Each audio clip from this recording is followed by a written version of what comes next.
ਮੈਂ ਆਪਣੇ ਨਾਨਕੇ ਰਹਿੰਦੀ ਸੀ। ਮੇਰੇ ਨਾਨਕਿਆਂ ਵਿੱਚ ਮੇਰੇ ਮਾਮਾ-ਮਾਮੀ ਸੀ।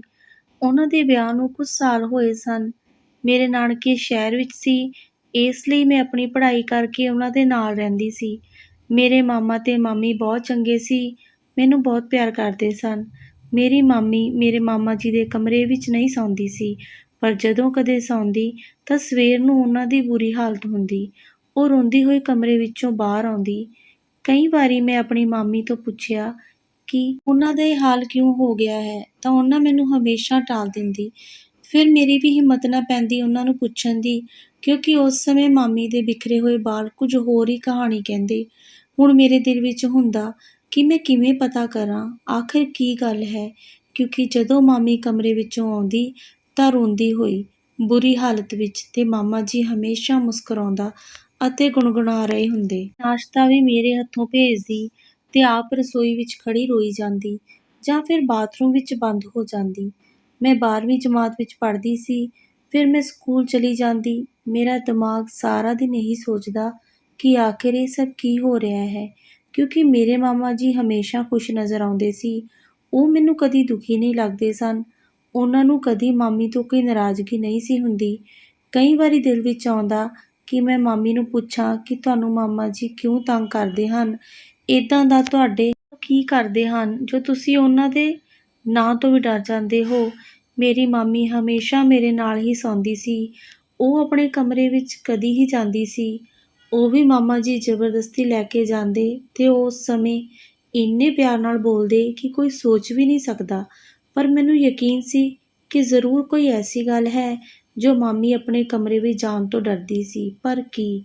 ਮੈਨੂੰ ਆਪਣੀ ਮਾਮੀ 'ਤੇ ਤਰਸ ਆਉਂਦਾ, ਕਿਉਂਕਿ ਇੱਕ ਔਰਤ ਦੂਜੀ ਔਰਤ ਨੂੰ ਤਕਲੀਫ ਵਿੱਚ ਨਹੀਂ ਦੇਖ ਸਕਦੀ।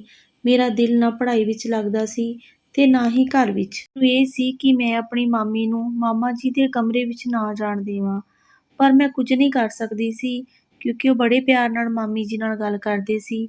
ਮੈਂ ਘਰ ਦੇ ਇਹੋ ਜਿਹੇ ਹਾਲਾਤਾਂ ਕਰਕੇ ਪੇਪਰਾਂ ਵਿੱਚ ਬੁਰੀ ਤਰ੍ਹਾਂ ਫੇਲ ਹੋ ਗਈ ਸੀ। ਮੈਂ ਆਪਣਾ ਰਿਜ਼ਲਟ ਘਰ ਕਿਸੇ ਨੂੰ ਨਾ ਦੱਸਿਆ। ਮੇਰੀਆਂ ਸਾਰੀਆਂ ਸਹੇਲੀਆਂ ਕਹਿਣ ਲੱਗੀਆਂ ਕਿ ਤੇਰਾ ਧਿਆਨ ਕਿੱਥੇ ਹੈ, ਕਿਉਂਕਿ ਮੈਂ ਪੜ੍ਹਾਈ ਵਿੱਚ ਹੁਸ਼ਿਆਰ ਸੀ। ਉਹ ਸਭ ਹੈਰਾਨ ਸੀ ਕਿ ਮੈਂ ਫੇਲ ਕਿੱਦਾਂ ਹੋ ਗਈ। ਮੈਂ ਉਹਨਾਂ ਨੂੰ ਘਰ ਦੇ ਹਾਲਾਤ ਬਾਰੇ ਸਭ ਦੱਸ ਦਿੱਤਾ। ਮੇਰੀ ਸਹੇਲੀ ਕਹਿਣ ਲੱਗੀ, ਕਿਤੇ ਤੇਰੇ ਮਾਮਾ ਜੀ ਅੰਗਰੇਜ਼ੀ ਫਿਲਮਾਂ ਤਾਂ ਨਹੀਂ ਦੇਖਦੇ? ਮੈਂ ਕਿਹਾ, ਕੀ ਮਤਲਬ? ਉਸਨੇ ਗੱਲ ਟਾਲ ਦਿੱਤੀ। ਮੇਰੀ ਸੂਈ ਇਸੇ ਗੱਲ 'ਤੇ ਅਟਕ ਗਈ ਸੀ। ਜਦੋਂ ਮੈਂ ਘਰ ਆਈ ਤਾਂ ਸਾਡੇ ਘਰ ਮਾਮੀ ਦੇ ਰਿਸ਼ਤੇਦਾਰ ਰਵੀ ਅੰਕਲ ਆਏ ਸੀ। ਉਹ ਸਾਡੇ ਘਰ ਦੁਪਹਿਰ ਨੂੰ ਆਉਂਦੇ ਸੀ। ਮਾਮੀ ਨੇ ਦੱਸਿਆ ਕਿ ਇਹ ਉਹਨਾਂ ਦੇ ਰਿਸ਼ਤੇਦਾਰ ਨੇ ਤੇ ਬਚਪਨ ਵਿੱਚ ਦੋਨੋਂ ਇਕੱਠੇ ਰਹਿੰਦੇ ਸੀ। ਫਿਰ ਅਚਾਨਕ ਰਵੀ ਅੰਕਲ ਲੰਡਨ ਚਲੇ ਗਏ ਤੇ ਮਾਮੀ ਦਾ ਵਿਆਹ ਹੋ ਗਿਆ। ਮੇਰੇ ਮਾਮਾ ਜੀ ਦੇ ਵਿਆਹ ਨੂੰ 17 ਸਾਲ ਹੋ ਗਏ ਸੀ। ਹੁਣ ਤੱਕ ਸਭ ਠੀਕ ਸੀ, ਜਾਂ ਫਿਰ ਮੈਂ ਛੋਟੀ ਸੀ ਤੇ ਸਮਝ ਨਹੀਂ ਸੀ, ਪਰ ਮੈਨੂੰ ਨਹੀਂ ਪਤਾ ਲੱਗਿਆ ਸੀ ਕਿ ਮੇਰੇ ਮਾਮਾ ਵਧੀਆ ਇਨਸਾਨ ਨਹੀਂ ਹੈ। ਉਹ ਮਾਮੀ ਦੀ ਤਕਲੀਫ ਦਾ ਕਾਰਨ ਹੈ। ਰਵੀ ਅੰਕਲ ਨਾਲ ਮਾਮੀ ਦੀ ਦੋਸਤੀ ਸੀ। ਉਹ ਵਧੀਆ ਇਨਸਾਨ ਸੀ, ਮਾਮੀ ਨੂੰ ਖੂਬ ਖੁਸ਼ ਕਰਦੇ, ਪਰ ਮੇਰੀ ਮਾਮੀ ਨੂੰ ਰਵੀ ਅੰਕਲ ਦਾ ਆਉਣਾ ਚੰਗਾ ਨਹੀਂ ਸੀ ਲੱਗਦਾ। ਉਹ ਹਮੇਸ਼ਾ ਉਹਨਾਂ ਦੇ ਜਾਣ ਮਗਰੋਂ ਕਹਿੰਦੀ ਕਿ ਤੂੰ ਆਪਣੇ ਮਾਮਾ ਜੀ ਨੂੰ ਰਵੀ ਬਾਰੇ ਕੁਝ ਨਾ ਦੱਸੀ, ਜੇਕਰ ਉਹਨਾਂ ਨੂੰ ਪਤਾ ਚੱਲ ਗਿਆ ਤਾਂ ਬਹੁਤ ਬੁਰਾ ਹੋਣਾ। ਮੈਂ ਕਿਹਾ, ਮਾਮਾ ਜੀ ਨੂੰ ਕਿਵੇਂ ਪਤਾ ਲੱਗੂ? ਉਹ ਸਵੇਰੇ ਜਾ ਕੇ ਸ਼ਾਮ ਨੂੰ ਆਉਂਦੇ ਹਨ।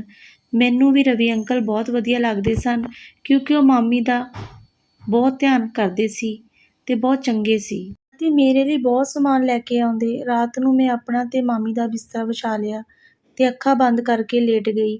ਮੇਰੇ ਮਾਮਾ ਜੀ ਕਮਰੇ ਵਿੱਚ ਆਏ ਤੇ ਮਾਮੀ ਨੂੰ ਨਾਲ ਲੈ ਜਾਣ ਲਈ ਕਹਿਣ ਲੱਗੇ, ਚੱਲ ਮੇਰੇ ਨਾਲ ਰੌਸ਼ਨੀ, ਮੈਂ ਤੈਨੂੰ ਬਿਲਕੁਲ ਤੰਗ ਨਹੀਂ ਕਰਾਂਗਾ। ਮੇਰੇ ਮਾਮੀ ਜੀ ਸੀ। ਆਵਾਜ਼ ਵਿੱਚ ਬਹੁਤ ਮਿਠਾਸ ਸੀ, ਪਰ ਮਾਮੀ ਨੇ ਕਿਹਾ ਕਿ ਤੁਸੀਂ ਹਰ ਵਾਰ ਇਹੋ ਕਹਿੰਦੇ ਹੋ, ਤੁਹਾਨੂੰ ਇਹ ਵੀ ਵੇਖਣਾ ਚਾਹੀਦਾ ਹੈ ਕਿ ਤੁਹਾਡੀ ਭਾਣਜੀ ਹੁਣ ਜਵਾਨ ਹੋ ਗਈ ਹੈ। ਉਹ ਵੀ ਸਵਾਲ ਕਰਦੀ ਹੈ। ਫਿਰ ਵੀ ਮਾਮਾ ਜੀ ਮਾਮੀ ਜੀ ਦਾ ਹੱਥ ਫੜ ਕੇ ਉਹਨਾਂ ਨੂੰ ਆਪਣੇ ਕਮਰੇ ਵਿੱਚ ਲੈ ਗਏ। ਮੈਨੂੰ ਲੱਗਣ ਲੱਗਾ ਕਿ ਪਤਾ ਨਹੀਂ ਹੁਣ ਕੀ ਹੋਊ। ਫਿਰ ਮੈਨੂੰ ਆਪਣੀ ਸਹੇਲੀ ਦੀ ਅੰਗਰੇਜ਼ੀ ਫਿਲਮ ਵਾਲੀ ਗੱਲ ਵੀ ਯਾਦ ਆ ਗਈ। 2 ਘੰਟੇ ਹੋ ਗਏ ਸਨ, ਪਰ ਮਾਮੀ ਹਾਲੇ ਨਹੀਂ ਸੀ ਆਈ। ਮੈਂ ਰਸੋਈ ਵਿੱਚ ਪਾਣੀ ਪੀਣ ਗਈ ਤਾਂ ਮੇਰੇ ਪਿੱਛੇ ਅਚਾਨਕ ਮਾਮੀ ਆ ਕੇ ਖੜੀ ਹੋ ਗਈ। ਮੈਂ ਉਹਨਾਂ ਵੱਲ ਵੇਖਿਆ। ਵਾਲ ਖਿਲ ਰਹੇ ਸਨ ਤੇ ਮਾਮੀ ਦਾ ਸੂਟ ਵੀ ਫਟ ਗਿਆ ਸੀ, ਜਦੋਂ ਕਿ ਉਹਨਾਂ ਸਵੇਰੇ ਹੀ ਸਹੀ ਸੂਟ ਪਾਇਆ ਸੀ। ਫਿਰ ਮੈਨੂੰ ਕਹਿਣ ਲੱਗੀ ਕਿ ਤੂੰ ਸੋਈ ਨਹੀਂ? ਮੈਂ ਕਿਹਾ, ਮੈਂ ਪਾਣੀ ਪੀਣ ਆਈ ਸੀ। ਫਿਰ ਅਸੀਂ ਦੋਨੋਂ ਕਮਰੇ ਵਿੱਚ ਗਏ, ਪਰ ਮਾਮੀ ਹੌਂਕਿਆਂ ਦੀ ਆਵਾਜ਼ ਮੈਨੂੰ ਸਾਫ਼ ਸੁਣਾਈ ਦੇ ਰਹੀ ਸੀ। ਅਤੇ ਉਹ ਸਾਰੀ ਰਾਤ ਰੋਂਦੀ ਰਹੀ। ਤੇ ਸਵੇਰੇ ਮਾਮਾ ਜੀ ਕਮਰੇ ਵਿੱਚੋਂ ਤਿਆਰ ਹੋ ਕੇ ਮੁਸਕਰਾਉਂਦੇ ਹੋਏ ਆਏ। ਤਨਖਾਹ ਘੱਟ ਸੀ ਪਰ ਮਾਮਾ ਜੀ ਤਿਆਰ ਹੋ ਕੇ ਹੀ ਜਾਂਦੇ ਸੀ। ਮੈਂ ਉਹਨਾਂ ਵੱਲ ਨਫ਼ਰਤ ਭਰੀ ਨਜ਼ਰ ਨਾਲ ਦੇਖਿਆ। ਮੈਨੂੰ ਨਫ਼ਰਤ ਹੋ ਰਹੀ ਸੀ ਕਿ ਕਿੱਦਾਂ ਕੋਈ ਆਪਣੀ ਘਰਵਾਲੀ ਨੂੰ ਤੰਗ ਕਰਕੇ ਖੁਸ਼ ਰਹਿ ਸਕਦਾ। ਮੈਂ ਉਹਨਾਂ ਦੇ ਅੱਗੇ ਨਾਸ਼ਤਾ ਰੱਖ ਕੇ ਸਕੂਲ ਚਲੀ ਗਈ। ਸਾਰਾ ਦਿਨ ਮੇਰਾ ਦਿਮਾਗ ਖਰਾਬ ਰਿਹਾ। ਮਾਮੀ ਦਾ ਫਟਿਆ ਸੂਟ ਮੈਨੂੰ ਨਜ਼ਰ ਆ ਰਿਹਾ ਸੀ। ਵਾਪਸੀ ਵਿੱਚ ਮੈਨੂੰ ਰਵੀ ਅੰਕਲ ਮਿਲੇ ਅਤੇ ਉਹਨਾਂ ਮੈਨੂੰ ਕਿਹਾ, ਕੀ ਗੱਲ ਹੈ, ਤੂੰ ਉਦਾਸ ਕਿਉਂ ਹੈ? ਮੈਂ ਸਾਰੀ ਗੱਲ ਦੱਸੀ। ਉਹਨਾਂ ਮੈਨੂੰ ਕਿਹਾ ਕਿ ਤੇਰਾ ਮਾਮਾ ਵਧੀਆ ਇਨਸਾਨ ਨਹੀਂ ਹੈ। ਤੂੰ ਆਪਣੀ ਮਾਮੀ ਨੂੰ ਆਜ਼ਾਦ ਕਿਉਂ ਨਹੀਂ ਕਰਵਾ ਦਿੰਦੀ ਤੇ ਆਪਣੇ ਮਾਮੇ ਨੂੰ ਛੱਡ ਦੇ। ਪਰ ਮੇਰਾ ਦਿਲ ਨਾ ਮੰਨਿਆ। ਮੇਰਾ ਦਿਲ ਸੋਚ ਰਿਹਾ ਸੀ ਕਿ ਮੇਰੇ ਮਾਮਾ ਜੀ ਨੇ ਅੱਜ ਤੱਕ ਮੈਨੂੰ ਕੁਝ ਨਹੀਂ ਕਿਹਾ, ਕਦੀ ਉੱਚੀ ਆਵਾਜ਼ ਗੱਲ ਨਾ ਕੀਤੀ। ਪਰ ਹਾਂ, ਮਾਮੀ ਦਾ ਹਾਲ ਜ਼ਰੂਰ ਇੱਦਾਂ ਦਾ ਸੀ ਕਿ ਉਹਨਾਂ ਨੂੰ ਜ਼ਾਲਮ ਕਹਿ ਦੇਣ। ਪਰ ਮੈਂ ਆਪਣੇ ਮਾਮਾ ਜੀ ਨੂੰ ਜ਼ਾਲਮ ਕਿੱਦਾਂ ਕਹਿ ਸਕਦੀ ਸੀ?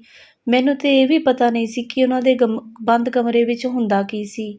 ਅਸੀਂ ਘਰ ਆ ਗਏ। ਰਵੀ ਅੰਕਲ ਵੀ ਅੰਦਰ ਆ ਗਏ। ਮਾਮੀ ਨੂੰ ਦੇਖ ਕੇ ਬਹੁਤ ਖੁਸ਼ ਹੋਏ ਤੇ ਸਾਡੇ ਲਈ ਰੋਟੀ ਬਣਾਈ। ਮੈਂ ਆਪਣੇ ਕਮਰੇ ਵਿੱਚ ਸੌਣ ਲਈ ਚਲੀ ਗਈ। ਰਵੀ ਅੰਕਲ ਮਾਮੀ ਕੋਲ ਹੀ ਬੈਠੇ ਸਨ। ਮੇਰਾ ਦਿਮਾਗ ਵਿੱਚ ਉਹੀ ਗੱਲਾਂ ਘੁੰਮ ਰਹੀਆਂ ਸੀ। ਮੇਰੀ ਮਾਮੀ ਨੂੰ 3 ਦਿਨ ਹੋ ਗਏ ਸਨ ਮਾਮਾ ਜੀ ਦੇ ਕਮਰੇ ਵਿੱਚ ਗਏ। ਮਾਮਾ ਜੀ ਹਮੇਸ਼ਾ ਖੁਸ਼ ਹੀ ਰਹਿੰਦੇ ਸੀ, ਪਰ ਜਿਸ ਦਿਨ ਮਾਮੀ ਕਮਰੇ ਵਿੱਚ ਸੌਂਦੀ ਉਸ ਦਿਨ ਜ਼ਿਆਦਾ ਖੁਸ਼ ਹੁੰਦੇ ਸੀ। ਮਾਮੀ ਰਾਤ ਨੂੰ ਮਾਮਾ ਜੀ ਦੇ ਕਮਰੇ ਵਿੱਚ ਚਲੀ ਗਈ ਤੇ ਸਵੇਰੇ ਜਦੋਂ ਬਾਹਰ ਆਈ ਤਾਂ ਮੇਰੀ ਮਾਮੀ ਚੱਲ ਵੀ ਨਹੀਂ ਪਾ ਰਹੀ ਸੀ। ਮੈਂ ਪੁੱਛਿਆ ਕੀ ਹੋਇਆ ਤਾਂ ਕਹਿਣ ਲੱਗੀ, ਛੋਟੀ ਛੋਟੀ ਗੱਲ ਵੱਲ ਧਿਆਨ ਨਾ ਦਿਆ ਕਰ, ਆਪਣੀ ਪੜ੍ਹਾਈ 'ਤੇ ਧਿਆਨ ਦੇ। ਮੇਰੇ ਮਾਮਾ ਜੀ ਨਾਸ਼ਤਾ ਕਰ ਰਹੇ ਸਨ।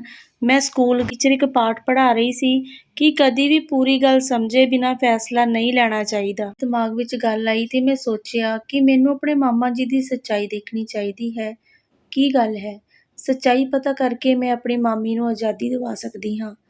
ਰਵੀ ਅੰਕਲ ਮੇਰੀ ਮਦਦ ਕਰਨ ਲਈ ਹਰ ਸਮੇਂ ਤਿਆਰ ਸੀ। ਉਹਨਾਂ ਮੇਰੇ ਨਾਲ ਪ੍ਰੋਮਿਸ ਕੀਤਾ ਸੀ। ਅੱਜ ਰਾਤ ਮੈਂ ਮਾਮੀ ਦੇ ਖਾਣੇ ਵਿੱਚ ਨੀਂਦ ਦੀ ਗੋਲੀ ਪਾ ਦਿੱਤੀ। ਉਹ ਸੌਂ ਗਈ। ਮੇਰਾ ਕੱਦ-ਕਾਠ ਬਿਲਕੁਲ ਮਾਮੀ ਜਿੱਡਾ ਸੀ। ਮੈਂ ਉਹਨਾਂ ਦੀ ਚੁੰਨੀ ਲਈ ਤੇ ਮਾਮਾ ਜੀ ਦੇ ਕਮਰੇ ਵਿੱਚ ਚਲੀ ਗਈ। ਬੱਤੀ ਬੰਦ ਸੀ। ਮਾਮਾ ਜੀ ਕਹਿਣ ਲੱਗੇ, ਅੱਜ ਪ੍ਰੀਤ ਤੂੰ ਆਪ ਆਈ ਹੈ, ਮੈਂ ਬਹੁਤ ਖੁਸ਼ ਹਾਂ। ਮੈਂ ਕੰਬ ਰਹੀ ਸੀ ਕਿ ਪਤਾ ਨਹੀਂ ਕੀ ਹੋਊ। ਫਿਰ ਮਾਮਾ ਜੀ ਕੋਲ ਆ ਕੇ ਬੈਠ ਗਏ ਤੇ ਕਹਿਣ ਲੱਗੇ, ਪ੍ਰੀਤ ਮੈਨੂੰ ਪਤਾ ਹੈ ਮੇਰੀ ਭਾਂਜੀ ਜਵਾਨ ਹੋ ਗਈ ਹੈ, ਪਰ ਮੇਰਾ ਵੀ ਤੇਰੇ ਤੇ ਹੱਕ ਹੈ। ਤੂੰ ਦੂਰ ਨਾ ਰਿਹਾ ਕਰ। ਮੈਂ ਤੈਨੂੰ ਬਹੁਤ ਪਿਆਰ ਕਰਦਾ ਹਾਂ। ਮੇਰੇ ਮਾਮਾ ਜੀ ਨੇ ਕਿਹਾ ਕਿ ਪ੍ਰੀਤ ਤੂੰ ਥੱਕ ਗਈ ਹੋਣੀ, ਸੌਂ ਜਾ। ਤੇ ਫਿਰ ਗੱਲ ਕਰਨ ਲੱਗੇ ਕਿ ਮੈਂ ਕੁਝ ਪੈਸੇ ਜੋੜੇ ਨੇ, ਆਪਾਂ ਮੇਰੀ ਭਾਂਜੀ ਦਾ ਵਿਆਹ ਵਧੀਆ ਕਰਨਾ।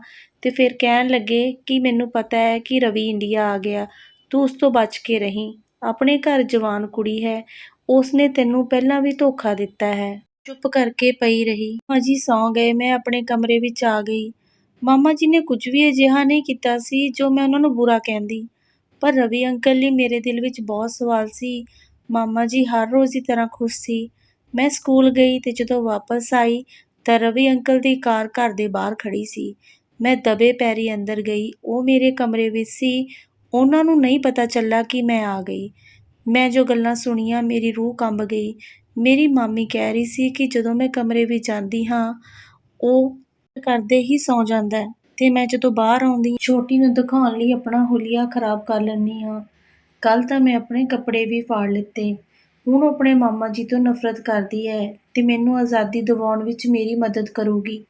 ਰਵੀ ਅੰਕਲ ਬੋਲੇ, ਹਾਂ ਮੈਂ ਵੀ ਕਿਹਾ ਹੈ ਕਿ ਜੇ ਤੈਨੂੰ ਮੇਰੀ ਮਦਦ ਦੀ ਲੋੜ ਪਈ ਤਾਂ ਮੈਨੂੰ ਦੱਸ ਦੇਈਂ।